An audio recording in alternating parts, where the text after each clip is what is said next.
Indiana in the national spotlight over access to abortion. Protesters on both sides making their voices heard at the State House. This special session even attracting attention from Washington. Indiana is the first state in the nation after the Dobbs decision to hold a special session where they have proposed legislation that will essentially and effectively ban access to abortion. And Vice President Kamala Harris met with lawmakers today before they got to work. We'll have more on her visit in just a few moments, but first, we're breaking down what you need to know about Indiana's special legislative session addressing abortion and inflation. WRTV's Cornelius Hawker joining us live in studio to continue our coverage. And Cornelius, tell us what's ahead for the week here. Mark and Nicole, it's going to be a fast process. The Senate Committee on Rules and Legislative Procedure will vote on Senate Bill 1 tomorrow. That's the bill which will ban abortion with exceptions for the life of the mother, rape, or incest. People on both sides of this issue are not happy with SB 1.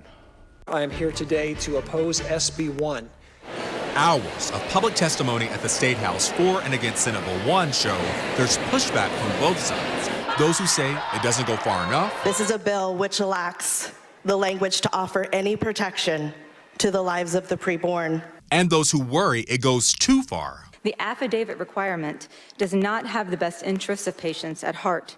Many survivors of sexual assault would be unable to sign such a document. For example, patients with severe mental illness, cognitive impairment, or dementia. Outside the Senate chambers,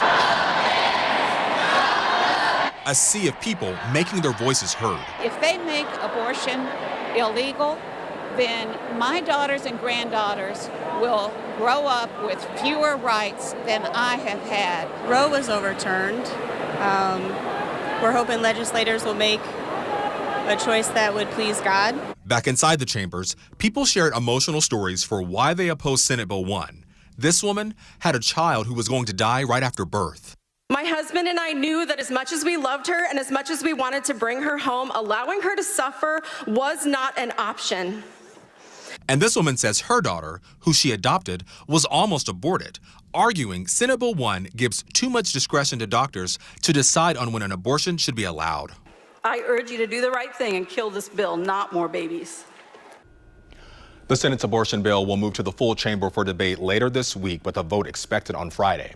Tomorrow, the Senate Committee on Appropriations will take up a bill to provide funding to help support expectant mothers and another bill to address inflation. That bill would put a limit on the state gas tax until June of next year and suspend the sales tax on residential utilities for 6 months. A House of Representatives committee will also discuss that chamber's inflation relief bill tomorrow. It includes Governor Holcomb's proposed $225 payments to Hoosier taxpayers. Nicole?